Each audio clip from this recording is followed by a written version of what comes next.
The fluorescent lights of Shanghai television studios flickered overhead as Tang Xian stared at her laptop screen, her fingers frozen above the keyboard.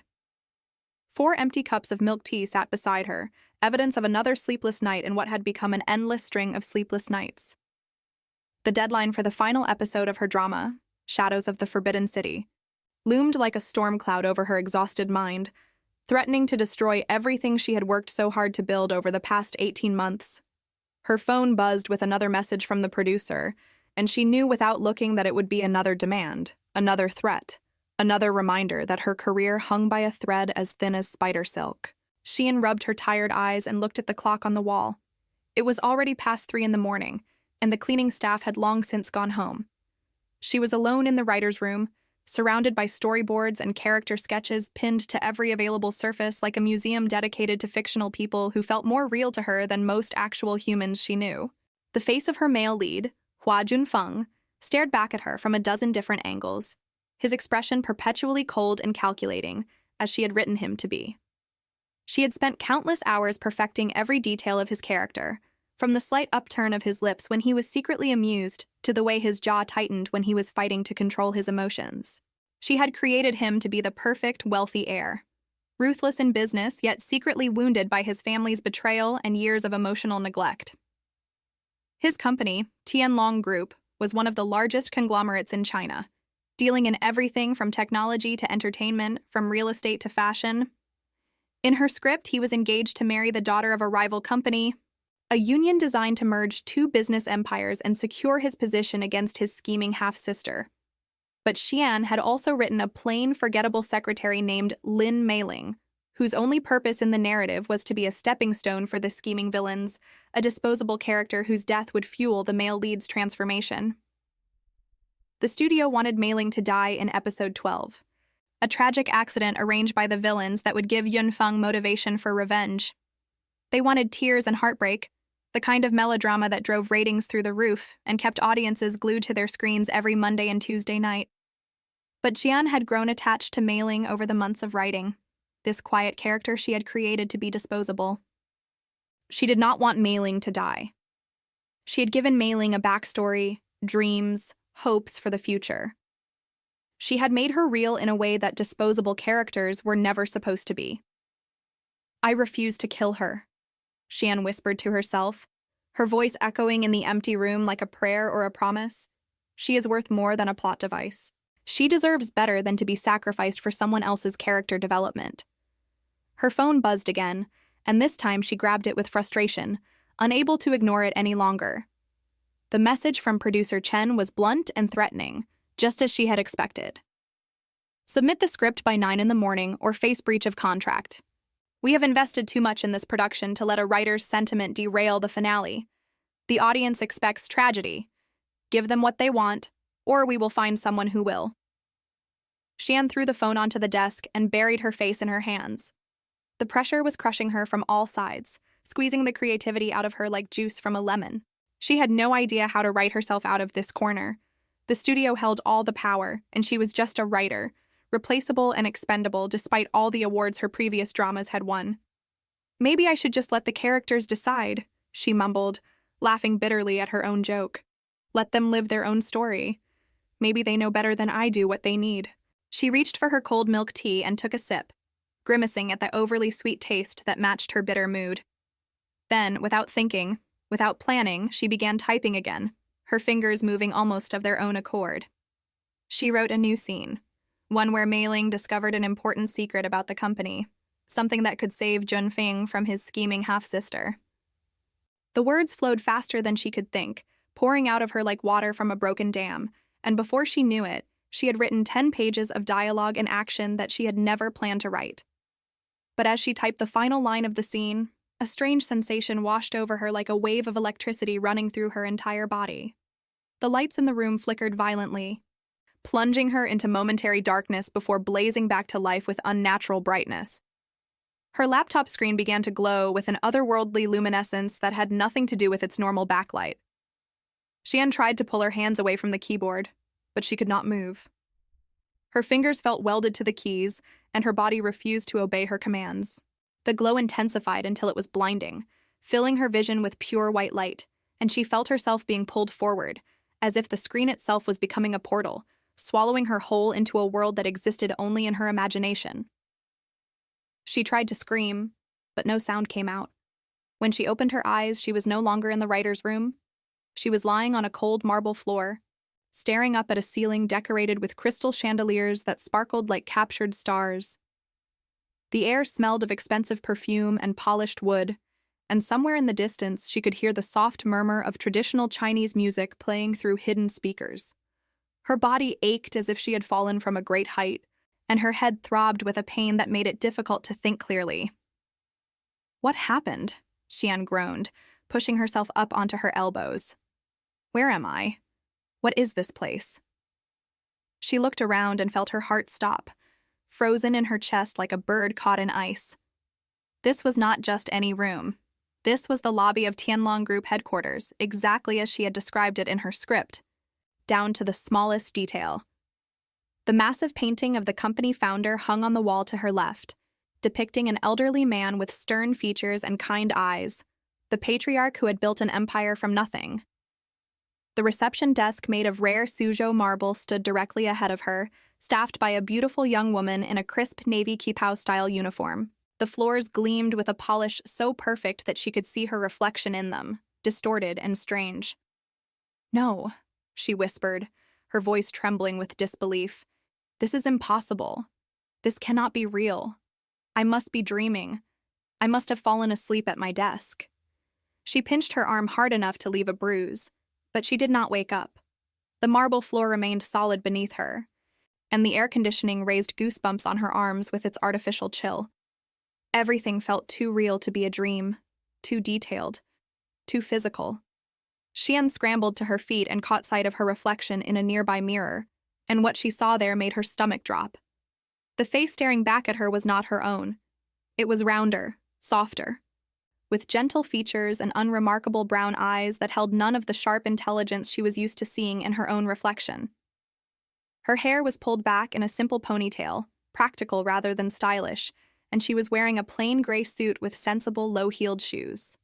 She recognized this face immediately because she had created it, had described it in her character notes, had given it life with her words. She had become Lin Meiling. "Secretary Lin," a sharp voice called from behind her, making her jump and spin around. "Why are you standing there like a statue? The chairman is waiting for the quarterly reports, and you know how he feels about tardiness. Move." Xian turned and saw a tall woman approaching with an expression of barely concealed contempt that she had written into dozens of scenes. She recognized her immediately. This was Hua Yunyan, the half-sister of the male lead and the primary villain of her story. In the script, Yunyan was the legitimate daughter of the late chairman's first wife, raised with every privilege while Junfeng was treated as the shameful son of a mistress. Their rivalry for control of Tianlong Group was the central conflict of the drama, a war fought with money and influence and betrayal. Yunyan's designer dress from a famous Beijing fashion house probably cost more than Mei Ling's monthly salary, and her Chanel bag dangled from her arm like a status symbol and a weapon. Her eyes swept over Xian with undisguised disdain, taking in the cheap suit and sensible shoes with the practiced evaluation of someone who had been judging others her entire life. "I am sorry," Xian managed to say, her voice coming out softer and higher than she expected. This was Mei Ling's voice, not her own. "I will get the reports immediately. I apologize for the delay." She hurried toward the elevator, her mind racing with questions and fears that multiplied with every step. How had this happened? Was she dreaming? Had she finally cracked under the pressure of the deadline and lost her grip on reality? Had she suffered some kind of mental breakdown? None of it made sense, but the marble floor felt solid beneath her feet, and the air conditioning raised goosebumps on her arms, and the smell of expensive perfume clung to the air. This was real. Somehow, impossibly, against every law of physics and logic, she had been transported into her own story. The elevator doors opened with a soft chime, and she stepped inside, pressing the button for the executive floor with fingers that trembled. As the doors closed, she caught sight of Yunyan watching her with narrowed eyes, a calculating expression on her beautiful face that promised nothing good for anyone who crossed her path. According to the plot I wrote, Xian thought frantically, her mind racing through the script she knew better than her own life story. Mei Ling dies in episode 12. That is only 3 weeks away in the story timeline. Yunyan arranges for her to have a car accident because Mei Ling accidentally discovers proof of Yunyan's embezzlement scheme. If I do not change something, if I do not find a way to rewrite the story from the inside, I am going to die. I am going to die in a story I created. The elevator opened onto the executive floor, and Jian stepped out into a corridor that smelled of leather and expensive tea, the scent of power and wealth concentrated into a single hallway. The walls were lined with photographs of the company's achievements, images of factory openings and product launches and handshakes with government officials and foreign dignitaries. At the far end, she could see the massive double doors that led to the CEO's office. Hua Junfeng's office. In her script, Junfeng was cold and calculating, a man who trusted no one after being betrayed by everyone he had ever loved. His mother had abandoned him when he was 7 years old, choosing a new life in another city over the shame of being a mistress. His father had treated him as nothing more than a tool to be used against the legitimate family, a weapon in the endless war for control of the company. He had learned to survive by hiding his emotions behind a mask of ice, never letting anyone get close enough to hurt him, never showing weakness even when his heart was breaking. But Xian had also given him hidden depths, secret kindnesses that he showed only when he thought no one was watching. She had written scenes where he anonymously paid for a struggling employee's daughter's university tuition, where he saved a stray dog from being hit by a car in the company parking lot, where he stood alone in his penthouse apartment at night and cried for the family he never had. She had written him to be the hero who would eventually open his heart to love, even if the studio wanted him to suffer endlessly first. The assistant stationed outside the CEO's office looked up as Jian approached. Secretary Lin, the chairman is in a meeting right now. The board directors have been with him for the past 2 hours. You will have to wait if you need to see him. I brought the quarterly reports, Xian said, holding up a folder that she had somehow grabbed from her desk without remembering the action, operating on Mei Ling's muscle memory. Is the meeting almost finished? Do you know how much longer they will be? Before the assistant could answer, the double doors swung open, and a group of executives filed out, their faces grave with concern, whispering among themselves about something that clearly troubled them. Behind them came the man Xian had spent the past 6 months bringing to life on paper, perfecting every detail of his appearance and personality and history. Hua Junfeng stood in the doorway, his tall figure silhouetted against the floor-to-ceiling windows behind him, Shanghai stretching out like a kingdom at his feet, the Huangpu River gleaming in the distance. He was exactly as she had imagined him, with sharp features and dark eyes that seemed to see right through people, stripping away their pretenses to examine the truth beneath. His black suit was immaculately tailored, probably worth more than everything Jian had ever owned, and his posture was perfectly controlled, revealing nothing of his inner thoughts or feelings. Secretary Lin, he said, his voice deep and cold as winter ice. Come in. I need to review those reports before the afternoon meeting. Xian's heart pounded as she walked past him into the office, close enough to smell his cologne, a subtle blend of sandalwood and something uniquely masculine. This was the character she had created, the man whose every thought and feeling she knew intimately from the inside out. But seeing him in person was entirely different from writing him on a page. He radiated a quiet intensity that made it hard to breathe, an aura of power and danger that no amount of description could fully capture. When his eyes met hers, she felt as if he could see right through to her soul. Close the door, Junfeng said, moving to his desk with the easy grace of a predator. We need to discuss something important, something that cannot wait. Xian obeyed, her hands trembling slightly as she pushed the heavy doors shut. When she turned back, Junfeng was sitting behind his desk, his long fingers steepled beneath his chin in the pose she had described in 100 different scenes. The quarterly reports lay forgotten in her hands as she waited for him to speak. I have been watching you, Secretary Lin, he said finally, his dark eyes fixed on her face with an intensity that made her want to look away. You have been acting strangely today. Different from your usual self. Explain. Xian's blood ran cold. Had he noticed something? Did he somehow know she was not really Mei Ling? That was impossible, surely. He was a character in a story. He could not know anything that was not written into his narrative. I apologize if I have seemed distracted, she said carefully, choosing her words with the precision of a writer editing her own work. I did not sleep well last night. I have been having difficulty with some personal matters. That is not what I mean. Junfeng leaned forward slightly, and Jian felt the air between them grow charged with tension, like the atmosphere before a thunderstorm. You walked into the lobby this morning as if you had never seen it before. You hesitated before entering your own office, looking around like a tourist visiting for the first time. And just now, you looked at me as if you were seeing a ghost, as if I surprised you somehow, even though you have worked for me for 3 years.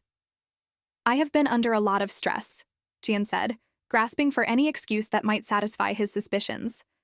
The workload has been heavy lately. The quarterly reports required a lot of overtime. I apologize if my performance has been affected. Junfeng was silent for a long moment, studying her with those penetrating eyes that missed nothing. His fingers tapped against the desk in a rhythm she recognized from her own writing, a nervous habit she had given him to show when he was thinking deeply about something. Then he stood and walked around the desk, stopping directly in front of her. He was so close that she could smell his cologne, could see the individual threads of his perfectly tailored suit, could count the faint shadows under his eyes that spoke of his own sleepless nights. "Give me your hand," he said. "What?" The request was so unexpected that she forgot to filter her response.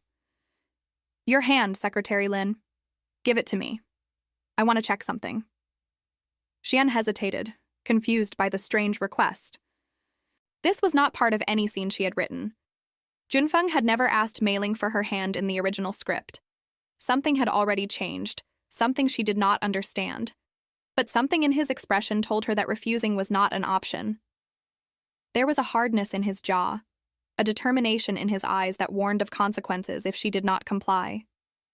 Slowly, reluctantly, she extended her trembling hand toward him.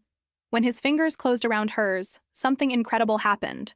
A jolt of electricity seemed to pass between them, so intense that it made her gasp. And suddenly Jian heard a voice in her head that was not her own, clear and distinct as if someone was speaking directly into her mind. "Who is this woman?" the voice said, and she recognized it immediately as Junfeng's inner thoughts, the voice she had imagined when writing his internal monologues.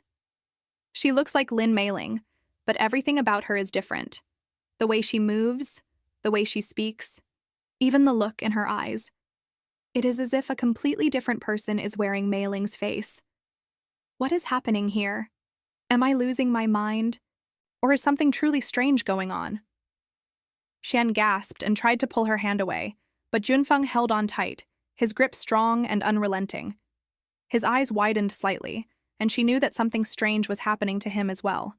The connection between them pulsed with an energy she could not explain. "What did you just think?" he demanded, his grip tightening. "I heard something. A voice." "Your voice, but your lips were not moving. What is happening?" "I did not think anything," Xian lied desperately, panic rising in her chest. "Please let go of me. You are hurting my hand." But even as she spoke, she heard his thoughts again, flowing into her mind like water through a broken dam. "She is lying. I can feel it. There is something she is hiding from me, something important. But what is this feeling?"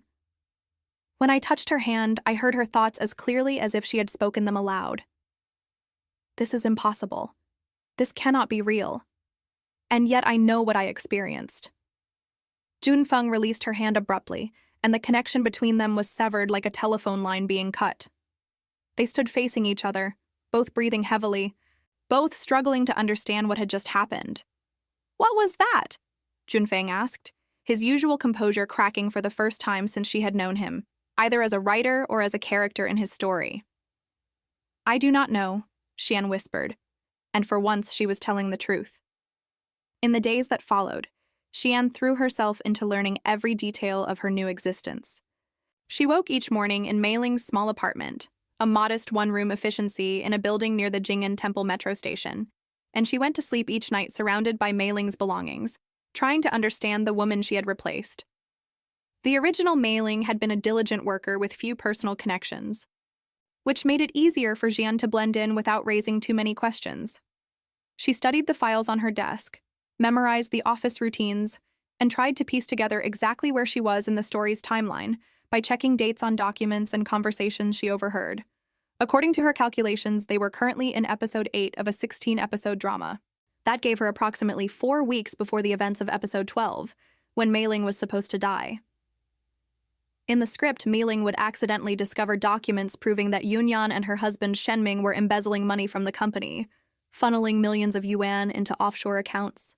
Yunyan would discover that Mei Ling knew the truth and arrange for her to have a fatal car accident before she could reveal the truth to Junfeng. "I have to change the story," Xian muttered to herself late one night, sitting alone in her small apartment with a bowl of instant noodles that tasted nothing like the gourmet meals she had been used to in her previous life. "I cannot let myself die for the sake of plot convenience. I wrote this story, and I can rewrite it from the inside." But changing the story was easier said than done. Every time she tried to deviate from the established plot, something seemed to push her back onto the original path, like an invisible hand guiding her destiny. When she tried to avoid the storage room where Mei Ling was supposed to find the incriminating documents, she found herself inexplicably drawn there by a series of coincidences. A colleague asked her to retrieve a box from storage. A power outage forced her to take the stairs that passed by the storage room door. The elevator broke down, and the only detour went past that same location. When she tried to warn Yunfeng about his sister's schemes, the words stuck in her throat like physical obstacles, as if the story itself was preventing her from speaking. She would open her mouth, form the words in her mind, and then nothing would come out. It was like being trapped in a nightmare where she could see the danger but could not scream. The only wild card in this predetermined narrative was the strange connection she shared with Junfeng. Ever since that first touch in his office, she had discovered that physical contact between them created a temporary telepathic link. When they touched, she could hear his thoughts, and he could hear hers. It was terrifying and exhilarating in equal measure, because it meant that all of her secrets were at risk of exposure with a single brush of fingers. Junfeng had clearly noticed something unusual as well. He began finding excuses to touch her, small brushes of contact that sent jolts of electricity through both of them. A hand on her shoulder when they passed in the corridor, ostensibly to get her attention. Fingers grazing hers when she handed him documents, lingering a moment longer than necessary. Each touch opened the connection between them, and Xian had to work harder and harder to keep her true thoughts hidden behind walls of mundane concerns. One evening, about a week after her arrival, Xian was working late in the office when Junfeng appeared at her desk. Everyone else had gone home for the day, and the building was quiet except for the hum of the air conditioning and the distant sound of a vacuum cleaner on another floor. "Secretary Lin," he said, his voice unusually hesitant, lacking the cold authority she had written into every scene. "There is something I need to discuss with you, something personal." Xian looked up from her computer, her heart racing. "Yes, Chairman Hua? How can I help you?" He sat down in the chair across from her desk, an unusual breach of protocol that would have shocked anyone who knew his reputation for maintaining strict professional boundaries. When had they become equals rather than boss and employee? His dark eyes searched her face as if looking for answers to questions he did not know how to ask. "I have been having strange experiences since we touched in my office," he said finally, his voice low and careful. "I hear voices sometimes, thoughts that are not my own. Specifically, thoughts that seem to come from you." Xian's hands gripped the edge of her desk so tightly that her knuckles turned white. "I do not understand what you mean, sir. I think you do." Junfeng leaned forward, his gaze intense and unwavering. "I think you are hiding something from me, Secretary Lin. Something important. Something that explains why you have seemed like a completely different person since that morning in the lobby." "Everyone has secrets," Xian said carefully, measuring each word. "It is not unusual to have things one prefers to keep private. Not like yours." He stood abruptly and walked around the desk until he was standing directly beside her, close enough that she could feel the warmth of his body. Before she could react, he reached down and took her hand. The connection flared to life instantly, stronger than before, as if it had been building during their time apart. Xian heard his thoughts flooding into her mind like a tidal wave. "Tell me who you are. Tell me why you look at me as if you know me better than I know myself. Tell me why touching you makes me feel things I have never felt before. Tell me why I cannot stop thinking about you. Why you have become the first thought in my morning and the last thought before I sleep." And because she could not stop herself, because the connection was too strong to resist, Because she was tired of carrying this impossible secret alone, her own thoughts flowed back to him in a rush of confession. I am not Lin Meiling. I am Tang Xian, a screenwriter from another world. I created you, Hua Junfeng. I wrote your story, your history, your personality. I designed every aspect of your character. And now I am trapped inside the narrative I created. Junfeng dropped her hand as if burned, his face pale with shock. The connection severed, leaving them both breathless and shaken. What did you say? His voice was barely a whisper. I did not say anything, Xian replied, tears forming in her eyes from the strain of what had just happened. But you heard it anyway. You know the truth now. The silence between them stretched for an eternity. Junfeng stared at her as if seeing her for the first time, his expression a mixture of disbelief and something that might have been wonder. You created me? He repeated slowly, as if tasting the words. What does that mean? How is that possible? In my world, this is all a television drama, a story written to entertain audiences. I wrote the script, created the characters, designed every plot twist and emotional beat. You are the male lead of a romantic drama called Shadows of the Forbidden City. And then somehow I fell into it. I woke up inside the body of Lin Meiling, a character I invented to be disposable. Disposable? The word seemed to pain him.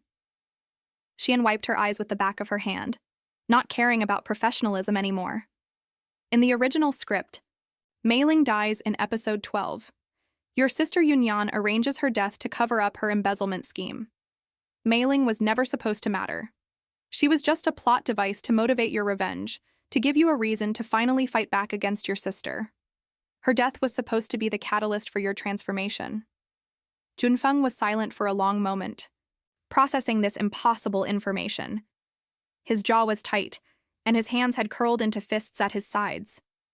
She could see the conflict in his posture, the struggle between rational disbelief and the undeniable evidence of what he had experienced. If what you are saying is true, he said finally, his voice rough with emotion, then you know everything about me. My past, my secrets, my sister's schemes.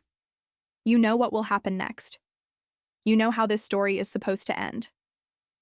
I know what was supposed to happen, Xian corrected him. But I am trying to change it. I do not want to die, and I do not want to see your family destroyed. That is why I am here. That is why I am telling you the truth. Why should I believe you? Why should I trust someone who claims to have invented me?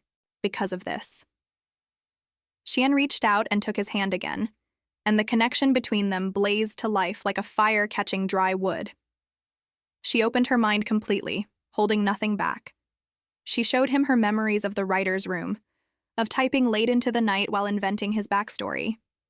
She showed him the faces of the actors she had imagined playing him, the storyboards with his face sketched in pencil.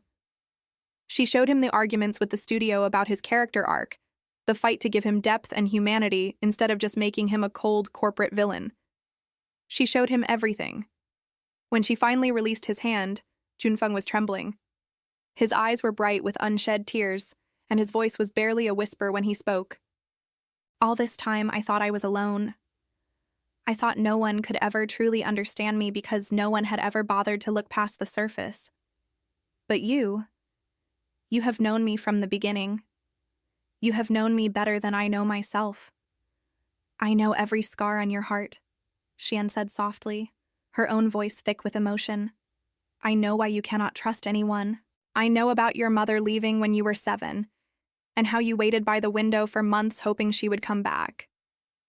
I know about your father using you as a weapon against Yunyan's family, making you complicit in schemes you never wanted to be part of. I know that you cry alone in your penthouse apartment when you think no one is watching.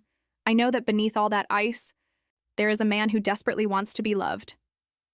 Junfeng reached out and cupped her face in his hands, and the connection between them hummed with shared emotion, two souls touching across the impossible distance between creator and creation. You see me, he whispered. You truly see me. I created you, Xian replied. How could I not see you? How could I not love the person I poured my heart into creating? Then help me, he said, his voice gaining strength, his jaw setting with determination. Help me stop Yunyan and Shenming. Help me save my company and protect the people who depend on it. And in return, I will protect you. I will not let you die. Whatever it takes, whatever the story demands, I will find a way to change the ending." It was the beginning of an unlikely alliance, forged in the impossible space between fiction and reality.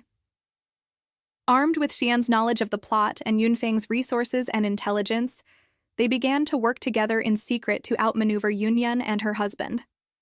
They met late at night in Junfang's penthouse apartment overlooking the Bund, poring over documents and making plans, always careful to avoid physical contact in public, where their telepathic connection might be witnessed.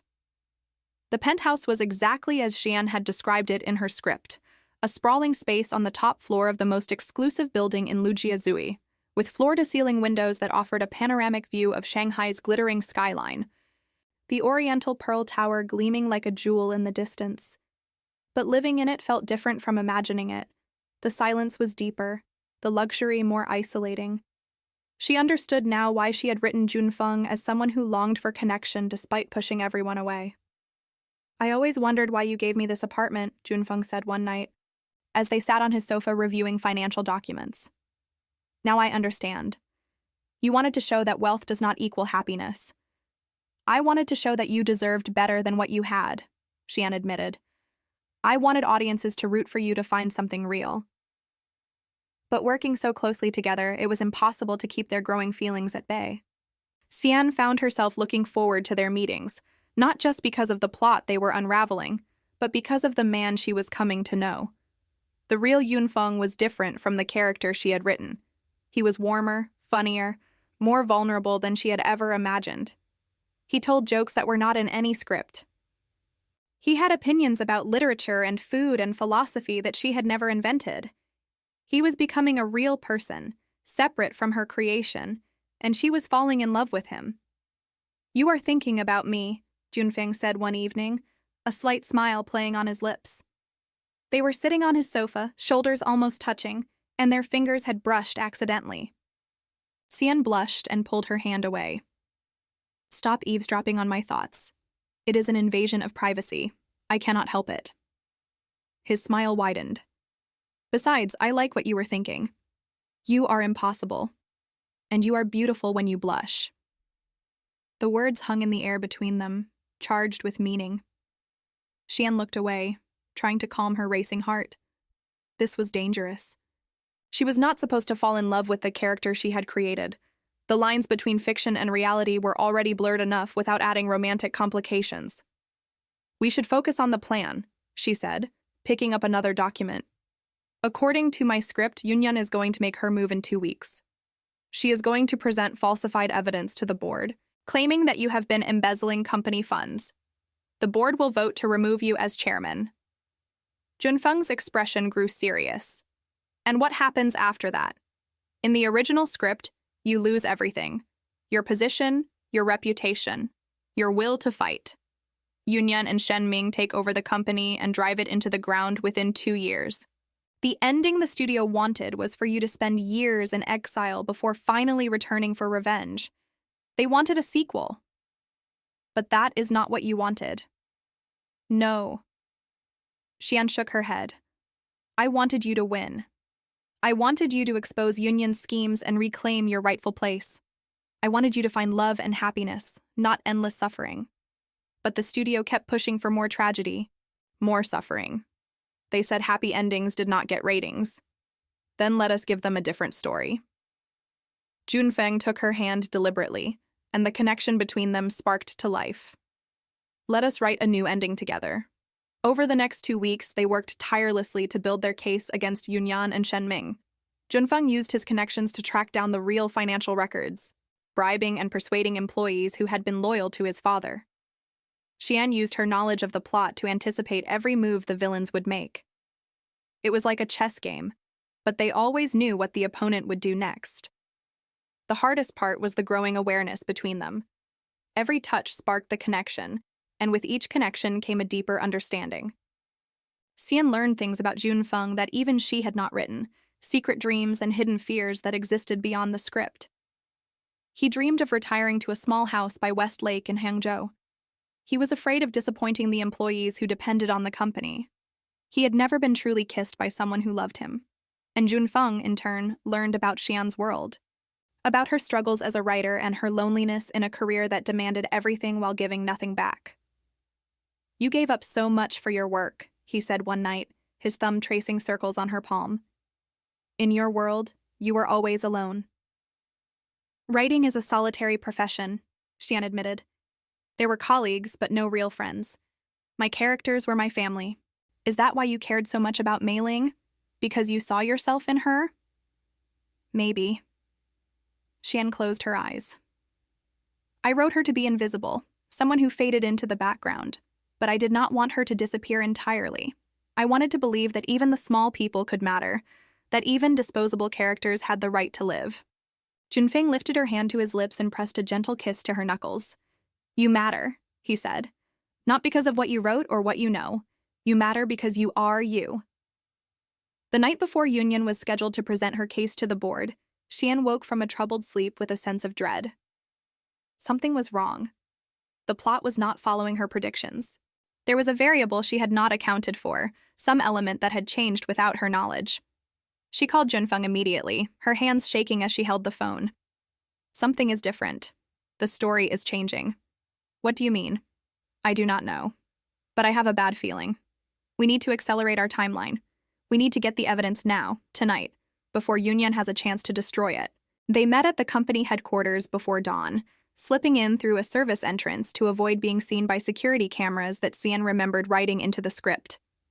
The building was dark and silent, and their footsteps echoed on the marble floors as they made their way to Yunyan's office. "The evidence we need should be in her private safe," Xian whispered. "She keeps copies of everything there, physical documents that cannot be hacked or erased." "How do you know that?" "Because I wrote it." But as soon as the words left her mouth, she felt a chill run down her spine. What if that was exactly what Yunyan was counting on? What if somehow the villain had begun to anticipate their moves? They reached Yunyan's office without incident and found the safe exactly where Xian had predicted, hidden behind a painting of the Li River landscape. Junfeng entered the combination that Xian remembered from her notes, a sequence based on their father's birthday. But when they opened it, the contents were not what they expected. Instead of incriminating financial documents, there was a single piece of paper with a handwritten message in Yunyan's elegant calligraphy. "Did you really think I would not figure it out?" the note read. "The writer always knows the story, but the story can be rewritten by anyone who holds the brush." Xian's blood ran cold. She knows. Somehow she knows about me. Lights flooded the office, and they spun around to find Yunyan standing in the doorway, flanked by security guards. Her beautiful face was twisted with triumph, and her eyes gleamed with malicious satisfaction. "Welcome to my rewrite, Secretary Lin," Yunyan said, her voice dripping with venom. "Or should I call you Writer Tang?" "How did you find out?" Xian demanded, her voice steady despite the fear coursing through her veins. Yunyan laughed, a cold sound that echoed in the quiet office. "Did you think you were the only one who could read this story? I have known something was wrong since you first arrived." The real Mei Ling was predictable, forgettable. She never looked anyone in the eye. She never spoke unless spoken to. But you were different from the start. Too confident, too knowing. You looked at me like you knew all my secrets. It took some digging, but I finally figured out your little secret.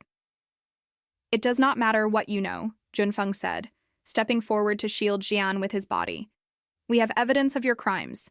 Even if you arrest us now, the truth will come out. Will it?" Yunyan's smile widened. "I do not think so. You see, I have been busy rewriting the script myself.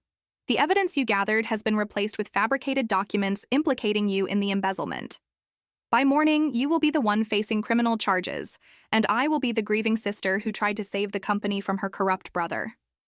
"No one will believe that," Xian said. "They will when I show them the body of the secretary you killed to cover your tracks." The guards moved forward, and Xian felt panic rising in her chest. This was not how the story was supposed to go. Yunyan was not supposed to know the truth. There had to be a way out, some twist she had not considered. And then she remembered. In her original script, there had been a backup plan, a failsafe that Mei Ling had created without knowing it would ever be needed. She had hidden copies of the real financial documents in a location only she knew about. A safety deposit box in a small bank in the French concession that Jeanne had included as a throwaway detail, never imagining it would become important. "Wait," Jeanne said, holding up her hands. "Before you do anything, there is something you should know." Union paused, her eyes narrowing. "What?" "Mailing was not as forgettable as you thought. She suspected you from the beginning, and she took precautions. There are copies of the original financial documents hidden in a location outside this building. If anything happens to us, those documents will be released to every major news outlet in the country. The truth will come out whether we are alive or dead. You are bluffing." "Am I?" Jeanne met Yunyan's gaze without flinching. "I wrote this story, remember? I know every detail, every possibility, every contingency. Did you really think I would walk in here without a backup plan?" The standoff stretched for an eternity. Yunyan's face was a mask of barely controlled rage, and her fingers twitched as if she wanted to reach out and strangle Jeanne with her bare hands. Finally, Yunyan laughed, but the sound was hollow and defeated. "You are more clever than I gave you credit for, writer Tang. But this is not over. The story is still being written, and I have a few more chapters left in me." She turned and walked away, the security guards following uncertainly. Junfeng grabbed Xian's hand, and the connection between them flared to life. "Was that true?" he asked silently. "About the hidden documents?" "Partially," Xian replied. "I wrote that detail into the script, but I do not know if the real mailing actually followed through. We need to find out. We need to get to that bank before Yunyan does." They left the building as the sun rose over Shanghai, casting golden light across the steel and glass towers of Pudong. Xian's heart was pounding and her mind was racing with possibilities. The story had changed, evolved beyond what she had written. She was no longer just a character in a script. She was an author who had become part of her own creation, with the power to rewrite the ending. The next few days were a whirlwind of activity. Following clues that Xian remembered from her original outline, they tracked down the hidden documents in a safety deposit box at a small bank in the French concession, not far from Xintiandi. The papers were everything they needed, clear evidence of Yunyan and Shenming's systematic embezzlement of company funds over a period of 5 years. Bank statements, falsified invoices, correspondence with offshore account managers in Hong Kong and Singapore. It was damning and irrefutable. But exposing the truth was not as simple as handing the documents to the police. Yunyan had powerful connections in government and media, people she had cultivated over years of social climbing. Shenming was a lawyer who knew how to manipulate the legal system, finding loopholes and technicalities that could delay justice for years. They needed to present their case in a way that would be impossible to cover up, impossible to spin, impossible to ignore. The annual shareholder meeting, Junfeng said one evening as they sat together in his apartment reviewing strategy. "It is in 3 days. Every major investor and board member will be there, along with media from across Asia. If we present the evidence then, Yunyan will not be able to silence it." "But how do we get in?" Xian asked. "Yunyan controls the agenda. She will never let us speak. She does not control everything." Junfeng smiled, and Xian felt her heart flutter at the confidence in his eyes. "I am still the chairman, at least on paper. And I have allies on the board who are starting to question my sister's motives, people who remember my father's faith in me." They spent the next 3 days preparing their presentation, rehearsing their arguments, and reaching out to sympathetic board members. It was exhausting work, but Xian found herself energized by the challenge. This was what she had always loved about writing. The puzzle of fitting pieces together to create something meaningful, the satisfaction of watching a narrative come together. The night before the meeting, Junfeng found her on the balcony of his apartment, staring out at the glittering lights of Shanghai. The Bund stretched out before them, its colonial buildings illuminated against the darkness, a reminder of the city's complex history. He came to stand beside her, close enough that she could feel the warmth of his body. "Are you ready for tomorrow?" he asked. "As ready as I will ever be." Xian sighed. "I keep thinking about what happens after. If we succeed, if Yunyan is exposed, what then?" "What do you mean?" "This is not my world, Junfeng. I do not belong here. At some point, I need to figure out how to get back to where I came from. To my real life. She felt him stiffen beside her. Do you want to go back? I do not know. Xian turned to face him, and their eyes met in the dim light. My life there was empty. I had my work, but nothing else. No family, no real friends, no love. Here I have, she hesitated, struggling to find the words. Here I have you. Junfeng reached out and cupped her face in his hands. The connection between them sparked to life, and she felt the full force of his emotions washing over her. Love, fear, hope, desperation, all tangled together in a way that mirrored her own heart. Then stay, he whispered, his voice rough with feeling. Stay here with me. We will rewrite the story together. We will create a new ending, one where you do not have to leave, one where we can be together. Xian felt tears streaming down her cheeks.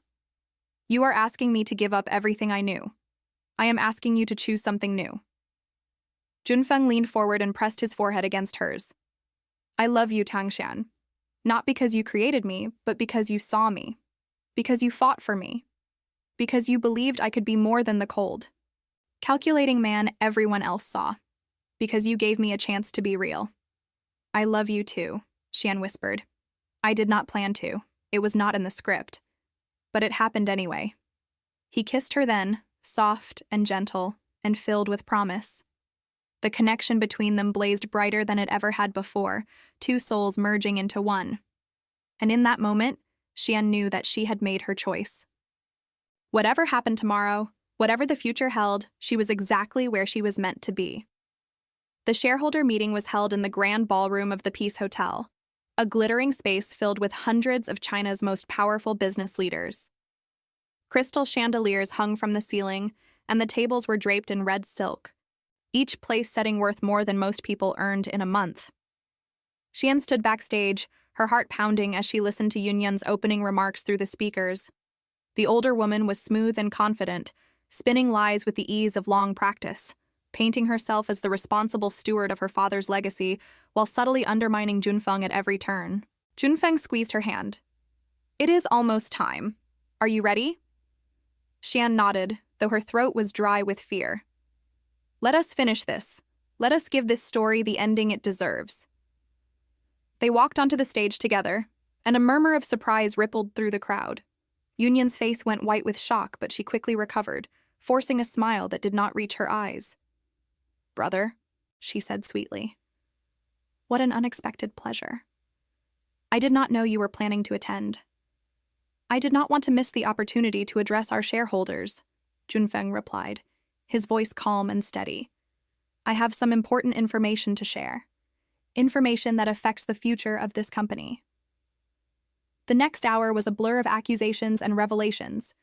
Junfeng presented the evidence they had gathered, document after document proving Yunyan and Shenming's systematic theft from the company. He showed bank records, falsified audits, and correspondence that implicated them in a conspiracy that had been going on for 5 years. Yunyan tried to interrupt, tried to discredit the evidence, but it was too overwhelming. The shareholders listened in stunned silence as the truth unfolded before them.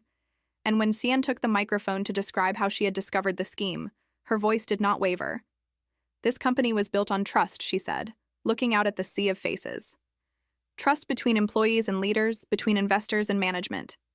What we have shown you today is a betrayal of that trust, a violation of everything this company was meant to represent. But it is also an opportunity to choose a different path, to rebuild what has been broken, to create a future worthy of the legacy that was entrusted to us. The vote was decisive. By an overwhelming margin, the shareholders voted to remove Yunyan from her position and open a full investigation into her activities. Shenming was arrested by police officers who had been waiting outside the ballroom, his face twisted with rage as he was led away in handcuffs. Yunyan herself stood frozen on the stage, her perfect composure finally crumbling. You, she hissed at Xian, her voice low and venomous. You ruined everything. You took everything from me. No, Xian replied quietly. You ruined yourself. I just made sure the truth came out. Security escorted Yunyan from the building and the ballroom erupted in applause. Junfeng found Xian in the chaos, pulling her into his arms without caring who was watching. "We did it," he whispered against her hair. "We actually did it." Xian laughed, tears of relief streaming down her face. "We rewrote the ending." In the weeks that followed, Tianlong Group began the slow process of rebuilding. Junfeng was reinstated as chairman with the full support of the board, and new policies were put in place to prevent future corruption. The company's stock price, which had been declining under Yunyan's mismanagement, began to recover as investor confidence returned. Xian found her own place in this new world. She could not return to her old identity as the plain secretary Lin Meiling, not after everything that had happened. But she discovered that her skills as a storyteller were valuable in unexpected ways. She began working in the company's public relations department, crafting narratives that helped restore Tianlong Group's damaged reputation. And she remained by Junfeng's side, their connection deepening with each passing day. The telepathic link between them never faded, and they learned to use it as a source of strength rather than a complication. In board meetings, she could sense when he needed support. In private moments, they shared thoughts and feelings without the barrier of words. One evening, exactly 3 months after Xian's arrival in this world, Junfeng took her to Yu Garden, the ancient garden in the heart of old Shanghai.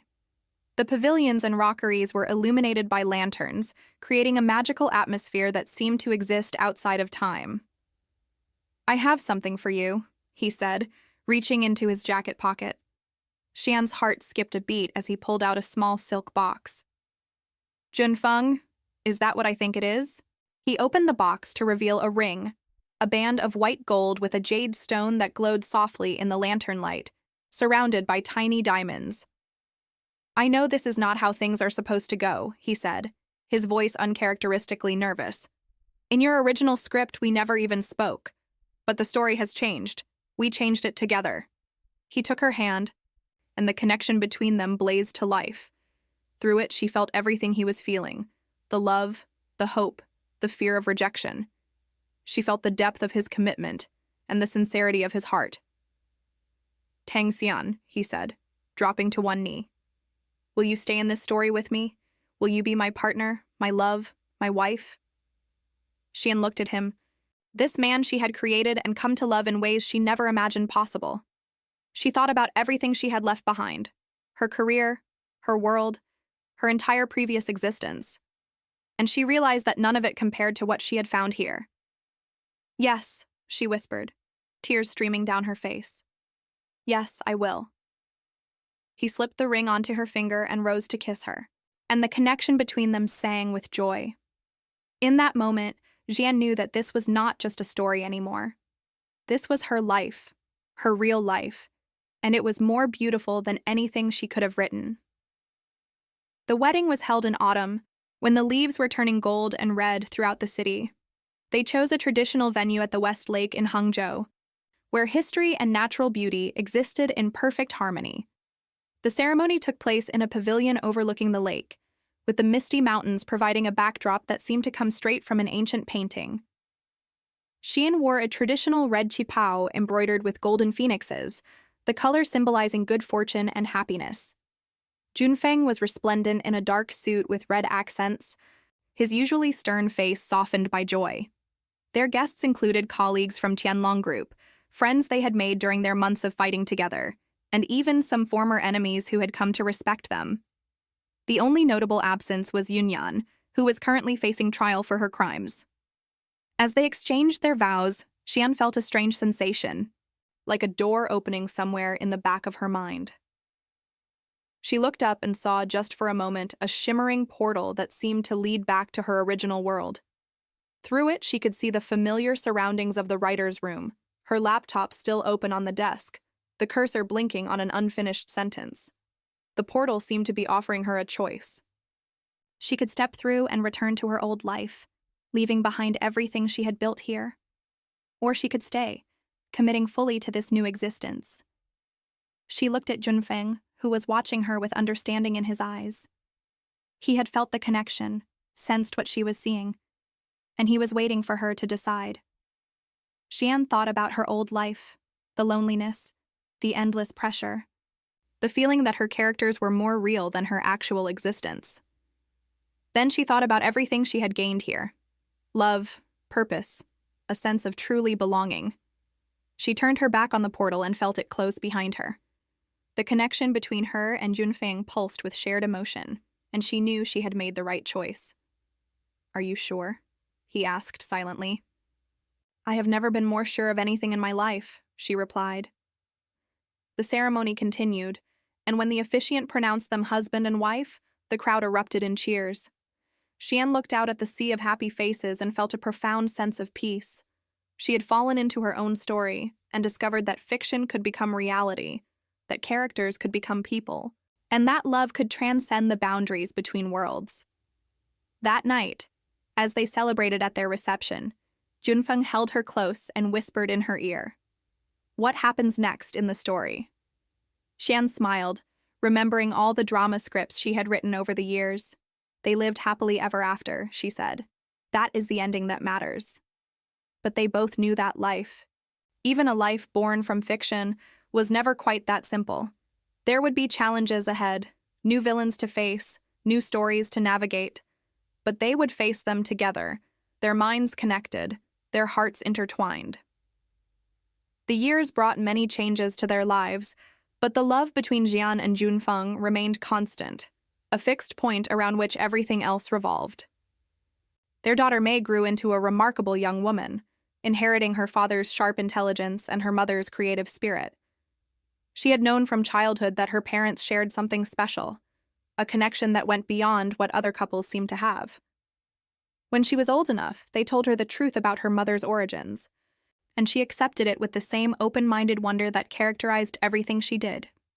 "Mama," Mei said one evening as they sat together in the courtyard of their home in Hangzhou, the home by West Lake that Junfeng had always dreamed of. "Do you ever miss your old world?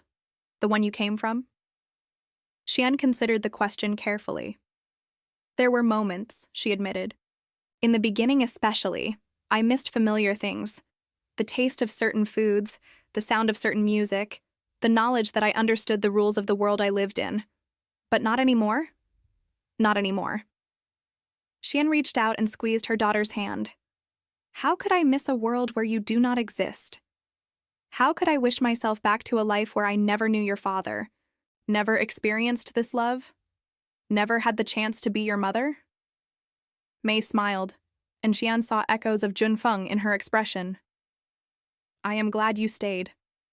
I am glad you chose us. So am I, sweetheart. Every single day." The foundation they created continued to grow under their leadership, expanding its reach to writers and storytellers across Asia. They established programs in universities, funded creative writing workshops in rural communities, and created scholarship funds for aspiring authors who might otherwise never have the chance to tell their stories. Xian found that her unique perspective gave her special insight into the craft of storytelling. She could see patterns that others missed, could identify the moments where a narrative needed to breathe, could sense when a character was ready to surprise everyone, including their creator. She wrote a book about her theories, carefully disguising the true source of her knowledge, and it became a bestseller in creative writing circles. But her greatest joy came from the personal connections she formed with other writers. She mentored dozens of young authors over the years, sharing not just techniques but philosophy. "Every character deserves dignity," she would tell them. "Even the villains, even the victims, even the characters who only appear for a single scene. They are all someone's story." Junfeng, meanwhile, transformed Tianlong Group into a model of ethical business practices. He implemented profit-sharing programs for employees, established environmental initiatives that made the company a leader in sustainability, and created a corporate culture that valued people over profits. His success proved that good values and good business could go hand in hand.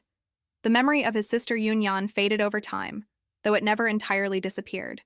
She had served a prison sentence for her crimes and eventually moved abroad, choosing exile over the shame of returning to Chinese society.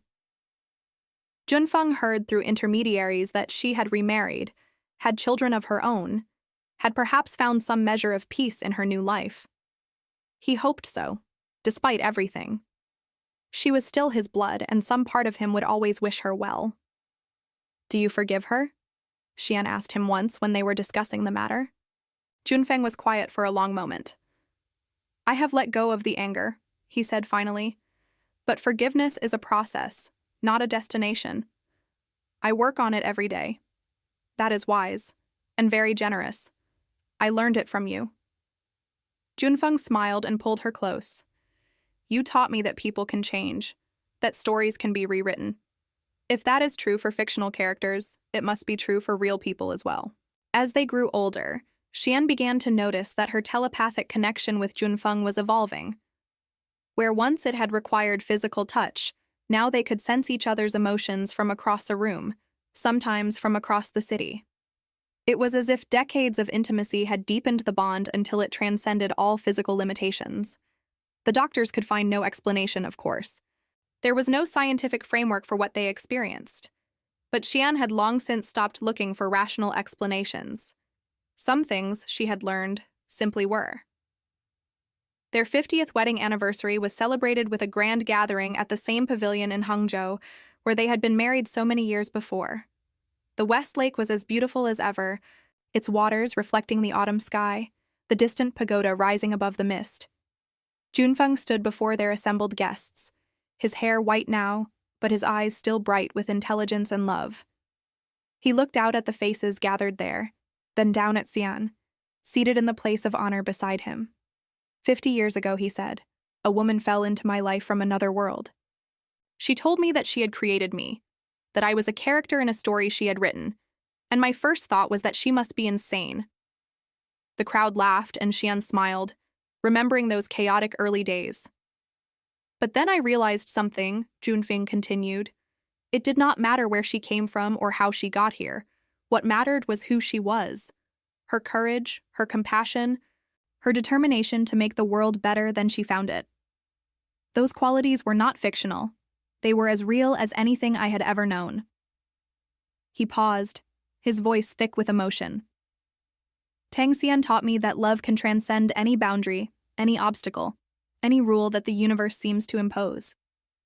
She taught me that every person has the power to rewrite their story, to choose a different ending, to become the hero of their own life. And she taught me that the greatest fiction of all is the idea that we are ever truly alone. He raised his cup of tea. To my wife, my partner, my best friend, the author of my happiness. To Xian, the guests echoed, raising their own cups.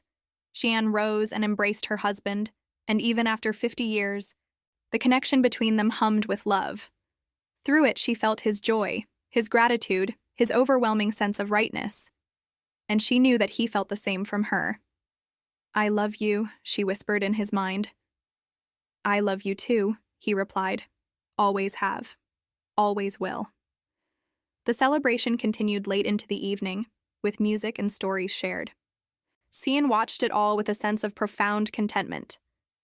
This was what she had been searching for all those years ago, sitting alone in the writer's room, feeling empty despite all her professional success. Not fame or fortune, but connection, family, love. She had found it in the most impossible way imaginable. But perhaps that was the point. Perhaps the universe had known what she needed better than she knew herself. When the last guests had departed and the pavilion was quiet, Xian and Junfeng walked together along the shore of the lake. The moon hung low over the water, its reflection shimmering on the surface like liquid silver. Do you remember the first time we stood looking at water together? Junfeng asked. How could I forget? It was when you proposed. I was so nervous. Junfeng laughed softly. I kept thinking, what if she says no? What if she wants to go back to her world? What will I do without her? I never wanted to go back, Xian said. From the moment I fell in love with you, I knew this was where I belonged. They stood in comfortable silence for a while, watching the moon rise higher. I have been thinking, Junfeng said eventually, about what comes next. What do you mean? We are not young anymore, Xian. We have accomplished so much, built so many things, but there is still one story we have not finished. What story is that? The story of what happens after. Junfeng turned to face her, and his eyes were serious. You came from another world. You crossed impossible boundaries to be here. And sometimes I wonder, when our time in this world ends, Will we be separated? Will you go back to where you came from? I do not know, Shan admitted. It was a question that had haunted her as well, especially in recent years as they both felt their mortality more keenly. But I believe that love like ours cannot be destroyed. I believe that wherever I go, you will follow. Or wherever you go, I will find you. You sound very certain. I am certain. Xian took his hand, and the connection between them blazed with the intensity of youth. We have spent 50 years proving that the impossible is possible. We have rewritten every rule the universe tried to impose on us. Why should death be any different? Junfeng smiled, and in that moment he looked like the young man she had first seen in her imagination, all those decades ago when she was creating characters in a lonely writer's room. Then let us make a promise, he said. Whatever happens next, whatever world we find ourselves in, we will find each other. We will write a new story together, I promise, Xian said. And I promise, Junfeng replied. They sealed their vow with a kiss, and the connection between them seemed to expand, encompassing not just their present, but their past and future, all the versions of themselves that had ever been or ever would be. Somewhere in the distance, a lotus blossom drifted on the water, carried by a gentle breeze. Xian watched it float away and thought about all the seasons that had passed since she arrived in this world, all the changes that had come and gone. But love remained. Love always remained. And that, she realized, was the only ending that mattered. One spring morning, exactly 20 years after her arrival in this world, Xian woke to find a manuscript on her bedside table. It was handwritten on cream-colored rice paper, the calligraphy elegant and precise. She did not recognize the handwriting, but she recognized the title immediately. The Writer Who Fell into Her Script, A True Story. She sat up slowly, her heart pounding. Junfeng was still sleeping beside her, his gray hair tousled against the pillow. She picked up the manuscript and began to read, and with each page her eyes grew wider. It was her story. Not the story she had written as a drama script, but the story of her actual life since falling into this world. Every detail was accurate, from her first bewildered moments in the Qianlong Group lobby to her wedding ceremony at Westlake to the birth of her daughter May. But the manuscript did not stop there. It continued into the future, describing events that had not yet happened. It spoke of challenges they would face, triumphs they would achieve, and a love that would endure until the very end. At the bottom of the final page, there was a note in the same elegant calligraphy. Dear Tang Xian, it read. You thought you were the author of this story, but the truth is, you were always meant to be its heroine. Thank you for believing in the power of stories. Thank you for rewriting the ending. The universe is grateful. There was no signature, but Xian did not need one. She understood finally what her journey had meant. She had not just fallen into a story. She had been chosen to live it, to prove that fiction and reality were not as separate as people believed, to demonstrate that love and courage could bridge any divide. She looked at the sleeping form of her husband, this man she had created and come to love more than she had ever thought possible. She thought about their children and grandchildren, the foundation they had built, the lives they had touched, and she smiled. Thank you, she whispered to whoever or whatever had sent the manuscript. Thank you for giving me this story. She placed the manuscript carefully in a lacquered box on her bedside table, preserving it for future generations who might need to believe in the impossible. Then she lay back down beside Junfeng, fitting herself against the familiar curve of his body. When he stirred and opened his eyes, the connection between them hummed with quiet contentment. Good morning, he said sleepily. What were you doing? Just checking on our story, Xian replied, making sure it has the right ending. Junfeng smiled and pulled her closer.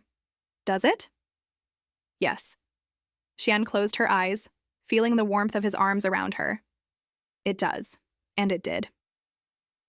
Their story continued for many more years, filled with love and laughter, challenges and triumphs, the ordinary magic of a life well lived.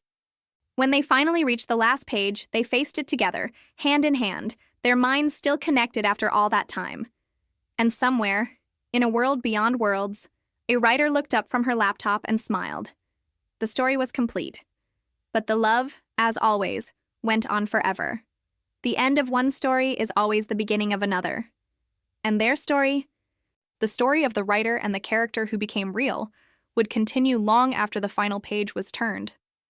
Because true love, the kind that transcends worlds and rewrites endings, never really ends. It simply transforms into something new, like the cherry blossoms that fall each spring only to bloom again, like the moon that wanes and waxes but never truly disappears, like the ancient stories passed down through generations that remain alive in the hearts of those who hear them. Tang Xian had learned this truth through living it. She had fallen into a world of her own creation and discovered that creation itself was an act of love. Every character she had ever written, every story she had ever told, carried within it a piece of her heart. And when she finally found herself inside one of those stories, she understood that the boundaries between creator and creation, between fiction and reality, between author and character, were far more permeable than anyone had ever imagined. In her final years, she wrote one last book, a memoir disguised as a novel, telling the story of a writer who fell into her own story and found everything she had ever been searching for. The book was published to great acclaim, winning awards and touching millions of readers around the world. But the readers who loved it most were those who sensed, somehow, that it was more than just a story. That somewhere, in some world not quite their own, a woman named Tang Xian had truly lived this impossible life. And perhaps, in reading her story, they opened doors of their own. Perhaps some of them found their way into the stories they loved, just as Xian had done. Perhaps they discovered that fiction and reality are simply different names for the same thing, different facets of the same infinite gem. Because stories are not just entertainment. They are doorways. They are bridges. They are the threads that connect all of us, across time and space, and the boundaries between worlds.